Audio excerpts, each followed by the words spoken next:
Hello, Renegade marketers. Today's show comes from a bonus huddle. Those are specially curated huddles that we run once a month with experts sharing their insights into topics that are most important to our huddlers. The expert at this particular huddle was Andy Paul, a great friend and one of the leading sales enablement authorities in the country, who recently released this book, Sell Without Selling Out, which I can't recommend enough. Even as a marketer, I think it's just essential that you understand what may become a really new approach to selling. He joined to share his insights on how he sees the sales process being broken and how marketers can play a role. Here's the secret. Selling isn't about increasing lead volume, it's about increasing win rate. And all the things that marketing can do with the insights that they have into buying behavior can make selling more human and more effective. So many insights in this episode. I can't wait for you to hear it. Let me know what you think. Hello, huddlers, and welcome to what we're going to call March Sweetness, as we focus an entire month of huddles on building sweet relationships with sales. Our special guest today is Andy Paul. Andy is the host of a top-rated podcast called Sales Enablement with Andy Paul, and the author of a terrific new book. And I know you know I use that word a lot, but I actually read this book. It's called Sell Without Selling Out on a beach on my phone because the hard copy wasn't available, and found myself highlighting it like almost every chapter, bunch of things on it. Andy is, as I mentioned, an expert on sales, having been a salesperson himself, but I've had the pleasure of knowing him for several years now and really appreciate his thoughtful interviewing style. He actually reads every book of the people he interviews, and he's recorded over 1,000 episodes. And I'm delighted to turn the tables on Andy and throw questions his way. So Andy Paul, welcome. Thank you, Drew. Thank you very much. And excited. And we're gonna get to your book, which, as I already mentioned, I did read. And I highly recommend this book to humans of all kinds, not just the species that are known as have sales in their titles. But I want to stay broad for a moment. And we know that sales and marketing need to be connected at the hip, but a lot of times they're not. And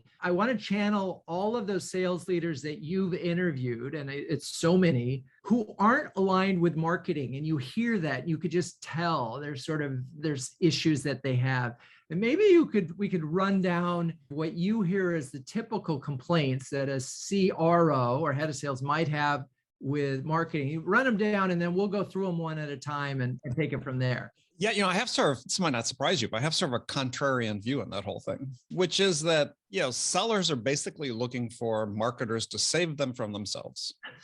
Okay. And what does that mean? Well, that they want marketing to help them make up from the fact that on balance, and I think this is a trend that exists in many industries, not just in the software world, is save them from what I consider abnormally low win rates and their inability to win a sufficient percentage of the qualified opportunities they have. In the absence of being able to be more effective selling, they just want more volume of leads. And if they can't get more volume of leads, then they're going to bitch. And this is something I know that, and I heard you in the interview that you did on your podcast, on your book, you talk about win rates being what is considered an acceptable win rate in many industries versus what you think an acceptable win rate is. Can you just talk about that? Because that's what it comes down to, right? Right. It varies obviously by industry, but even within industries, oftentimes in the SaaS world, and I know firsthand experience working with a number of SaaS companies, they find an acceptable win rate of their most qualified opportunities at the start of a period.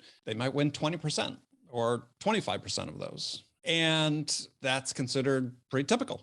20%, so 1 out of 5. So that would be from a pipeline, and we talk about this in huddles a lot. So what do you have to, what's your remit? And that might be 3X or 5X per sales rep. So the premise right here is if you deliver 5X, we'll be able to close 1 in 5 and we'll be able to. Well, yeah, here's a rule of thumb to think about. Your win rate will be the reciprocal of your pipeline coverage requirement. Okay, you got to explain that to me. Well, if you have a 5X pipeline coverage requirement, your win rate is most likely going to be 20%, 1 of every 5.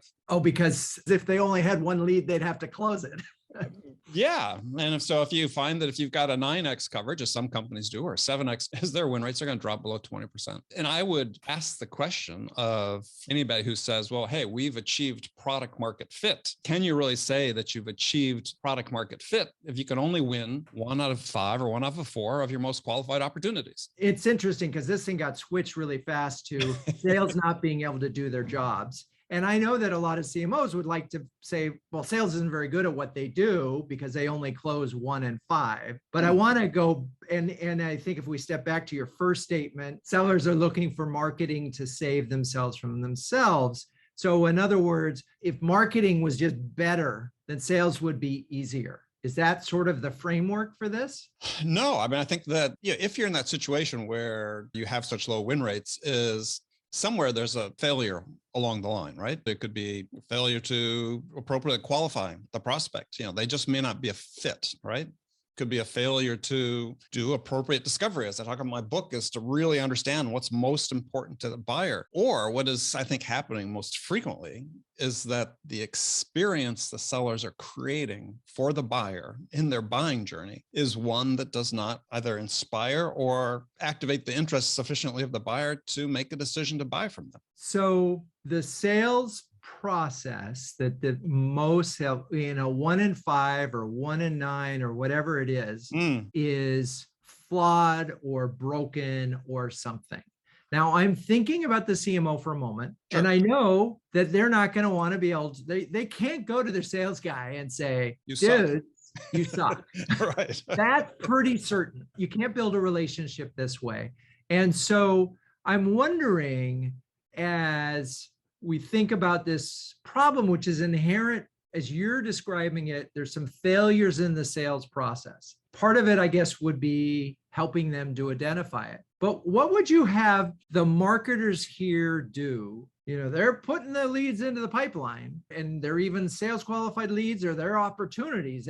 They're real. They're not just stopping at marketing qualified leads. What would you have them do or know or understand? And those are a lot of different verbs. So let's get into this from, again, this broad level, and then we'll talk about how to fix sales. I think it starts from understanding why the buyers buy from the seller, right? We know from research from Challenger and Gartner and Forrester that the majority of the purchase decision is based on the buyer's assessment of their interaction with the seller, more so than the product that they're buying or the company they're buying it from. So you really need to understand and be able to quantify to some degree what is that experience buyers are having with your sellers. This is different than a win-loss analysis where you're talking about pricing and product and features. This has to do with that experience dealing with the sellers. And the fact is, most organizations have no knowledge of what the buyer's perception of that is. And it's decisive in the decision they ultimately make. And so I think the one thing marketing can help with is say, yeah, let's start looking at that,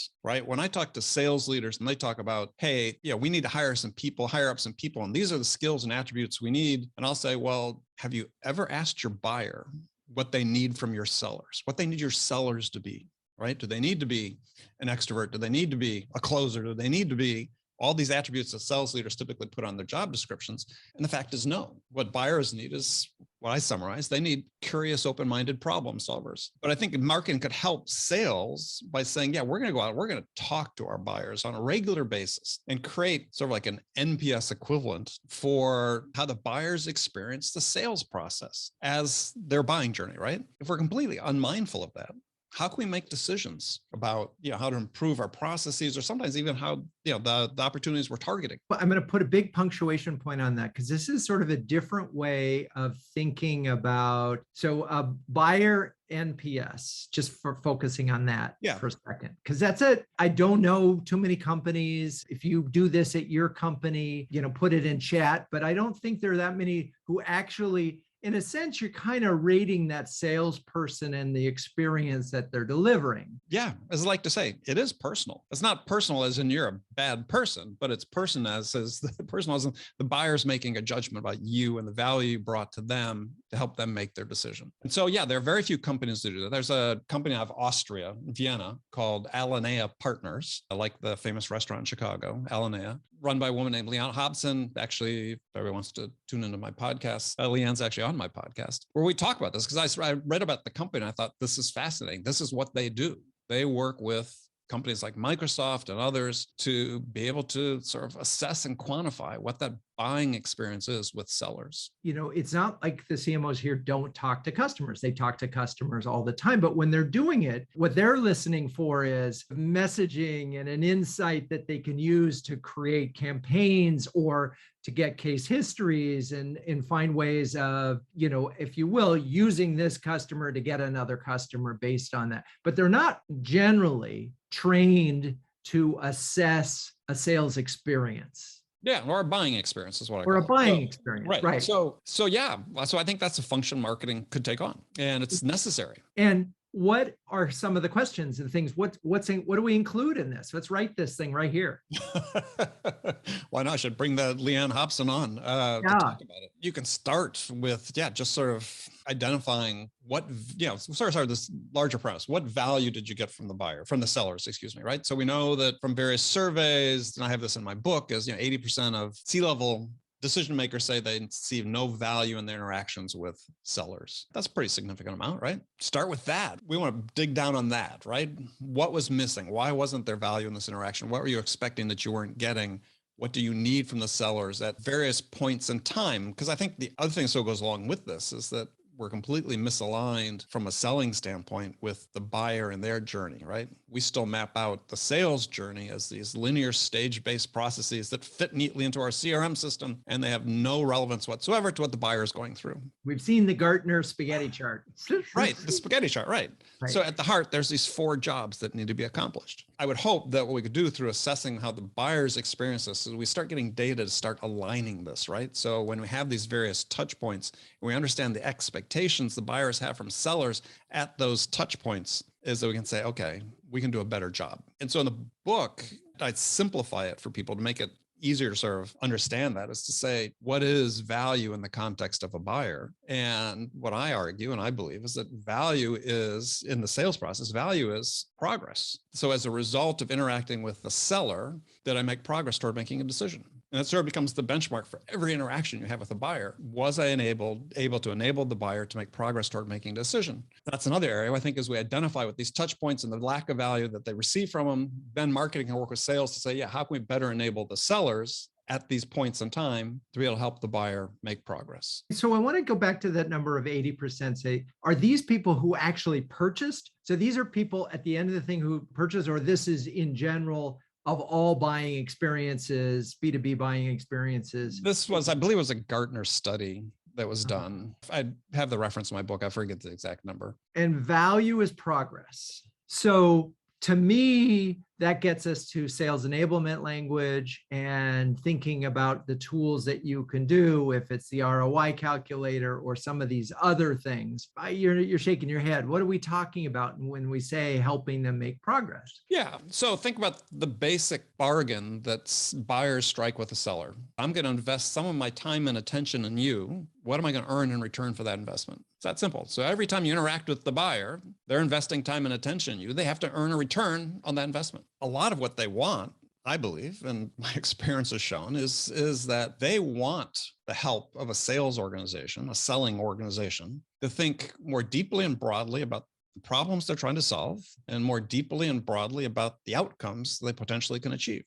And so I think that again, is another area where sales needs help, because we can't, there's a thin strata of really good salespeople that can sort of do those things independently, but then there's the rest that are engaged in that. So let's take aside the top 5% maybe that are capable of having those discussions, have the insight and the experience, and have learned and brought it all together. But then we've got the rest of the 95% of sellers that need help. And I think that help comes in part from marketing that can help them really understand how their existing customers are getting value from the products that they bought from you, and products and services. And especially, I think a question that doesn't get asked enough when we do case studies and so on is, my experience has shown over 40 plus years at this point, is that in almost every instance, when I've sold something, the buyer's deriving some value from it that they didn't anticipate when they made their purchase decision. There's some feature or function or use case that's developed through their use of it that they didn't anticipate. Understanding those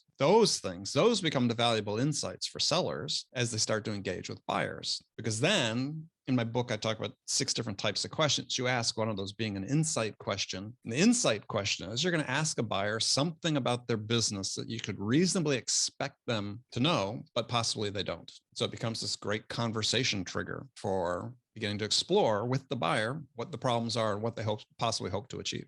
Okay, that's a lot to unpack. I'm going to get through some of those, but I want to just take a quick detour back. Mm-hmm. So if 80% of the buying experiences suck and in sort of no value determined, and we already have this trend towards self-serve because we're all pretty satisfied with the self-serve thing. We go to Amazon, we buy, we hit the button, we do our research, and we're done. Is part of this just doing a better job of trying to self-serve and anticipate this? And so that when you finally do have a sales conversation, you can really get to value add? Is that sort of a concurrent solution? I'm little skeptical of the research that's come out that says, buyers don't want to talk to sellers and so on, because maybe over the course of commerce and human history, let's say 6,000 years, buyers never wanted to talk to a seller. I never had a buyer wake up in the morning and said, gee, I wish Andy calls me today. No, I think what buyers still the same imperative, which is they get to a certain point, they need to talk to salespeople. If the salespeople can add value to them, right? If the salespeople are better than looking at a website or downloading a piece of content, which is a pretty low bar, right? And plus there's the element of risk associated with purchase decisions that carry risk. People want to validate decisions with talking to humans. I believe that the way to think about it is that, and I think self-aware organizations know this, is, this whole idea of sort of strong ties and weak ties. The research on that is, people work together in an organization, they develop these strong ties. And what the research has shown is that basically they close themselves off to outside input.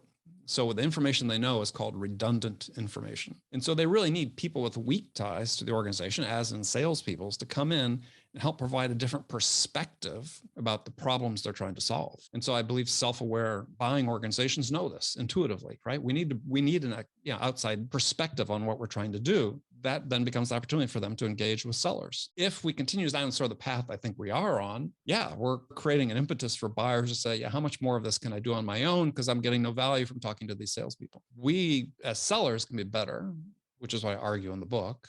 And I think there's a path to do it, but we're not helping ourselves right now. Take this case where we have 7x, even 5x or 7x pipeline coverage requirements. You can't expect sellers to devote sufficient attention to all the deals in the appropriate way in order to bring them across the finish line to help the buyer make a decision. What we'd end up with this scenario is where we've got so much deal flow in many cases coming through the funnel that instead of selling, we're basically playing the odds. We know that if we just do a minimally good job, we're going to close a certain percentage of those. And I've had this conversation with CROs of public companies where talk to them about their growth strategy, and there's no focus at all on improving sales effectiveness. It's all about, we're pretty good at getting that demand gen and lead gen and getting opportunities into the top of the funnel. We're going to invest heavily in that because we're good at it. We think we can get better. And we know if we just close this low percentage of it, we'll still be able to grow and hit our targets. Someday the party ends though with that. No one's selling in markets with infinite TAM that enable you to do that forever. Okay. I have many questions that are going through my mind here because there's a lot. Not going the way you wanted? Yeah, no, it's going great. And it's so fascinating. I'm just sort of channeling and I want to go through. We've got a lot of questions in chat here. One question is the training of the sales organization and the role that marketing plays in that. Because in theory, in many ways, marketing was the repository of all great insights into the customer. Whether or not that exists universally or not, that was always a core strength of the CMO. Here's the other thing. If most of these companies have a 5x pipeline, and you're arguing that's bad, most of the CMOs have come to live with that, which means they're not providing insights today that are helping the CROs close at a higher rate. Did I connect dots that are connectable here? Possibly, yeah.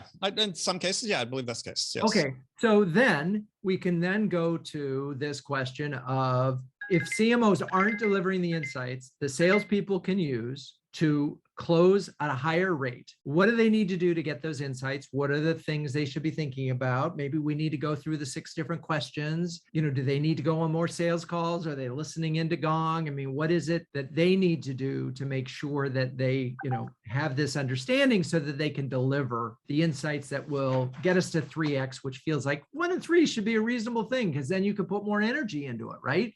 More time, deliver more value. Yeah.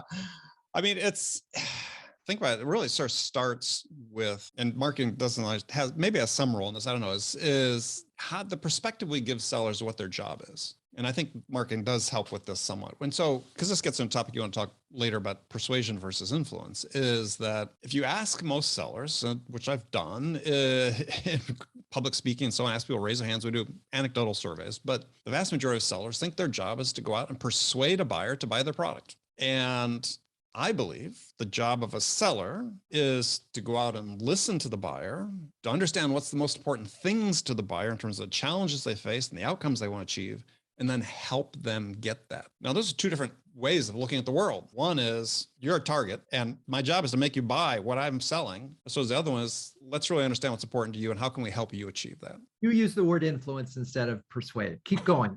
Sorry. Yeah, I think marketing can help in that degree as well. As we have to change this perspective, the operating perspective that most sellers have, most sales leaders have, is think that the buyer is a target. Selling something we do at someone is something we do to someone, not something we do with them. And I speak from the experience of selling everything from $2,000 computer systems to $150 million communication systems. It works the same in all instances. If you collaborate with the buyer to help them reach a decision, then that's much more effective, and it results in shorter decision cycles and higher win rates. It sounds so easy. Well, it's not.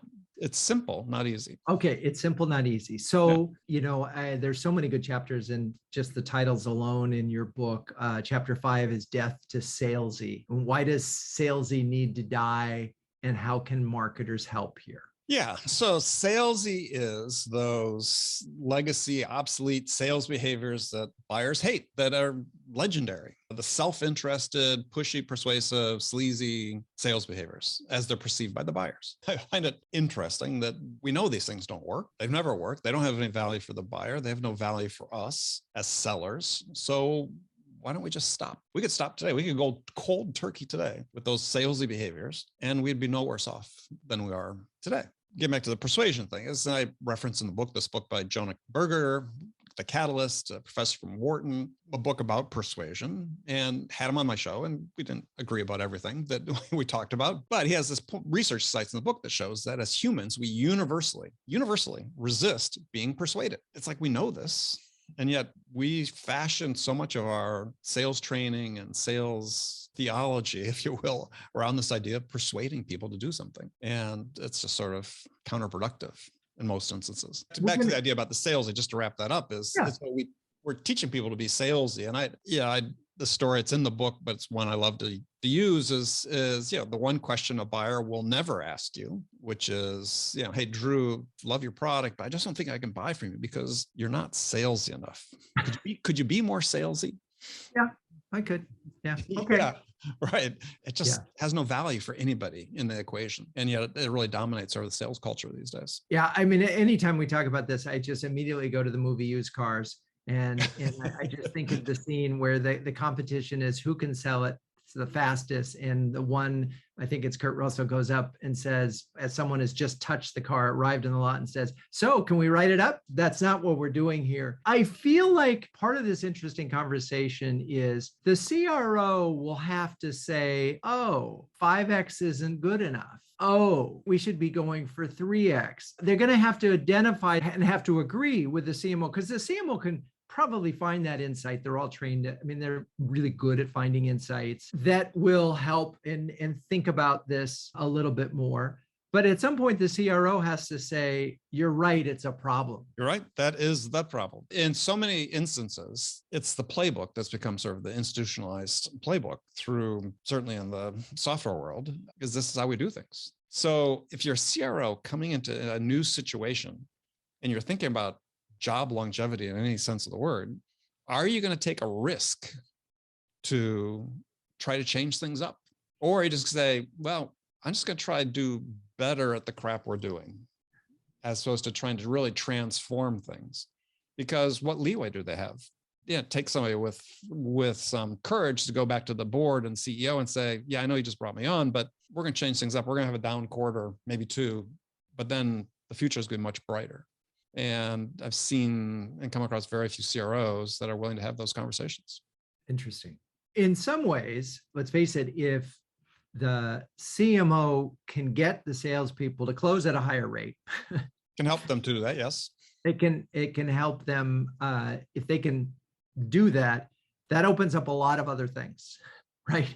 Oh yeah. And it creates all sorts of opportunities to put more money in sort of retention activities, more money in upselling and cross-selling, more money in other ways of improving the experience, or just like brand or other things that would, again, in theory, help close at a higher rate. So the interest is there to do that. That I don't see that as happening as the request. I don't think CMOs are being told that. You know, it's you got to deliver 5X, just get 5X, we'll close from there. We'll take it from here. We'll take it from here. But I will say, in fairness, there's a lot of, Brett Adamson believers who are big on buyer enablement and are doing and thinking about it all the way through, and also look at close rates and speed to close. One of the CMOs been on this call. We've had an in-depth conversation about, how they've worked to speed up the sales cycle, which means if they're speeding up the sales cycle, they must be doing some things that you're describing. I think we can step back and make this really interesting in the sense that all of us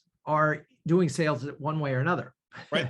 Right. And one of the sales jobs that the assignment now for all the CMOs here will be to sell their CRO on, or to influence their CRO on creating more value throughout the sales process. So in your book, you have a 4 points framework, which I'm a fan of, because the 4 pillars of selling in. It's the 4 pillars of selling in. Now the book is called Sell Without Selling Out, and the goal is to be selling in, not selling out. Right. So let's take these 4 pillars. We've got connection, curiosity, understanding, and generosity. Right. And we're all in our role as salespeople, as influencers, are going to take these 4 characteristics. Let's talk about connection first. And what do you mean by that? And what are we going to learn to do? Sure. Well, and just as a sort of step back in framework, actually, when I was starting to write this book, it was originally sort of framed as a little bit bigger book, talking about, using these same frameworks in collaboration within the workplace, right? I don't know if anybody's read Ann Latham's book, The Power of Clarity. Great book talking about collaboration and productivity within the workplace.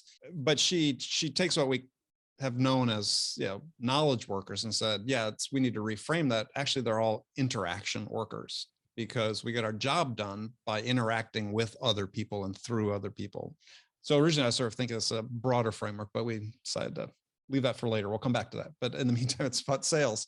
So the 4 pillars. So connection is first pillar. In order to earn the right to influence the thinking of someone else, is you have to earn a certain level of trust and credibility with that person. That is the first pillar, right? Is how do I demonstrate that I'm trustworthy, that I have credibility, that we just have this basic human connection, that I'm interested in you and what you're interested in. And when you do that, then you look at it from a sales perspective, also a collaborative perspective, is people, let's say they start giving you permission to have an influence over them. And these connections, the word is fairly straightforward, but do you have an example, again, where I'm now thinking of a CMO trying to build a stronger connection with their salesperson specifically to influence them to change the way they sell? And so it's pretty well known that, one of the keys to building trust is some level of vulnerability, making yourself vulnerable, not in the emotional, hey, I'm going to bare my soul to you type vulnerability, but in the context of, I'm going to take a little bit of a risk. And so when you're dealing with someone, I created another 4-point framework that you didn't mention, a second one called MICE, M-I-C-E. And these are 4-point framework for building trust with someone. And the M stands for motivations. Are your motivations transparent when you're dealing with someone? This is the key thing, right? Is that just on the surface, yeah, I'm completely transparent why I'm talking to you, what my objective is, what I'm trying to achieve. The I is integrity, meaning is having said, this is what being transparent, what my motivations are, do my actions align with my words, right?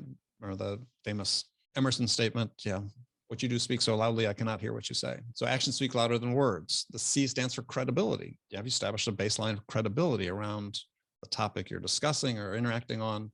And the E is execution, is do you live up to your commitments? So motivations, integrity, credibility, execution. And so it's, as I said, a simple framework for saying, yeah, when dealing with someone and you're trying to do that with your counterparts, we'll broaden as we get a little bit into the other pillars, but this is just sort of a baseline, right?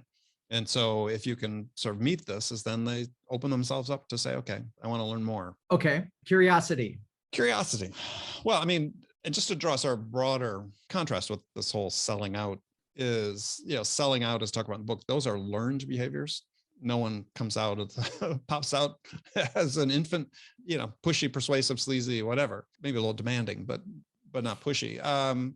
Whereas we talk about connection, curiosity, understand, generosity, these are innate human behaviors. We are wired to want to connect to other people. We are wired to be curious. It's our curiosity that enables us to navigate the world around us. In this instance, though, we're talking about using curiosity to begin the process of understanding what's most important to someone else.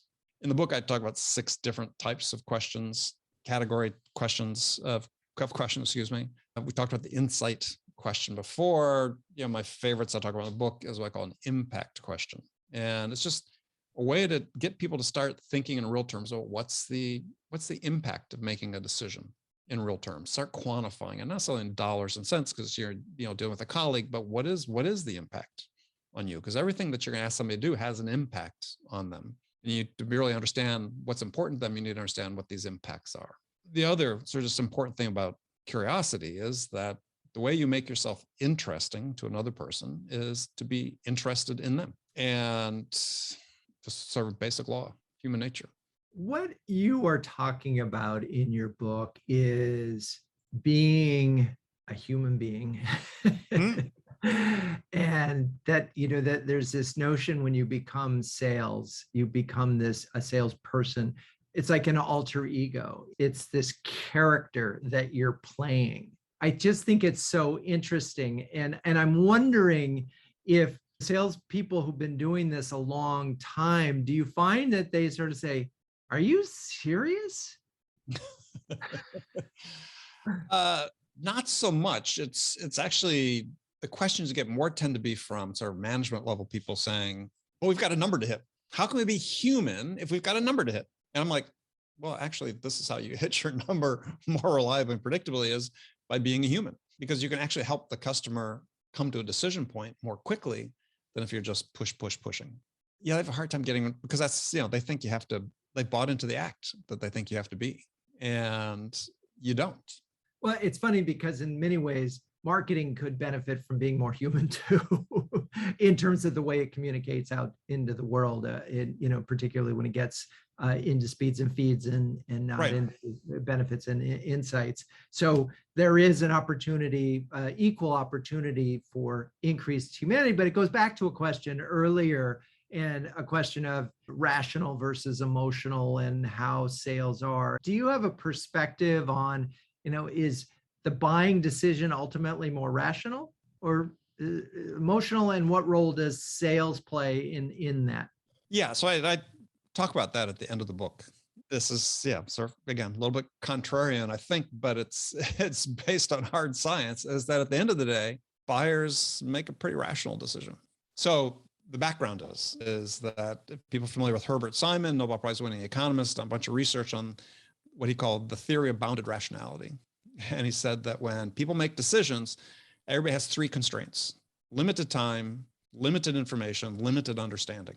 And therefore, when they're out looking to make a decision about something, people typically will research their alternatives until they find a solution that satisfies their requirements and suffices to meet their goals. And he created this new word called satisfice. Now that was on one end of the spectrum. The other end of the spectrum was he called maximizers.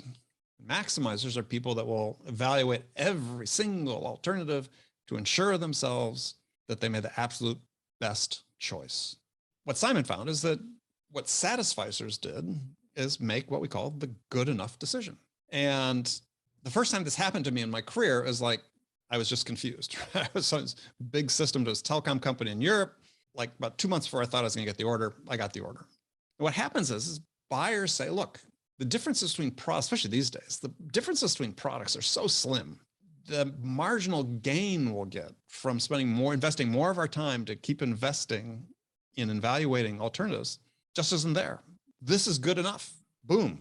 And so when you think about how you then structure your selling process, these pillars start becoming very important, because if you're the first to be able to connect with the buyer and build trust, then you'll be the first to earn the right to influence their decisions. You'll be the first to reach a level of understanding about what's most important to them. You'll be the first to help shape this vision of success for them, of what success will look like if they've invested in using your product and service, which Forrester found in a study about 10 years ago, that if you are the vendor that's first to be able to do that, your odds of winning a deal stand at 65%. There's a study they did on IT buyers, I said roughly about 10 years ago. Being focused on making a connection, building trust, demonstrating trustworthiness, demonstrating and deploying your curiosity, reaching this level of understanding, doing these things, if you're the first to get there, huge benefits from you from a sales perspective in terms of your odds of winning a deal. And this becomes much more powerful than even the product and service you're selling. And I relate stories in the book. I worked for startups for a number of years, selling large, complex communication systems, competing against the biggest tech companies of the day, big defense systems integrators, and so on. And we won deal after deal because the buyer would say to us, "You're the only ones that made us feel understood." You're like the you really only ones that made us feel understood. Yep. There it is. That's all you got to do. Yeah, that's all you got to do. That's all you got to do. Now, Yeah. and again, so we're running out of time here, and I picked up a lot here, which is so interesting in all of this, which is there's a landmine out there, which is that sales is broken. Sales perspective is broken, is a little bit broken. Hmm. And there is a way for you to diffuse the landmine in a way that is good for you, really good for you, the CMO. Part of it is helping them develop an approach to sales that will increase the close rate, which means either you need fewer people, which is part one of this thing, you may need fewer people, or you grow faster. But getting there is going to take some work and some mutual understanding and some influence a lot to do it. And a recognition somehow or other, the CRO has to say, the way I've been doing it is broken. So it's not an easy conversation, but hopefully a lot of food for thought. As you think about CMOs leaving this call, is there anything else that you would like them to leave with to help them sort of inspire a new approach to sales beyond some of the things that we've already talked about? Yeah, I think it's just a discussion that needs to be had. And we're just in sort of a vicious circle, I think, in so many companies, because they think that this is a playbook that we have to implement.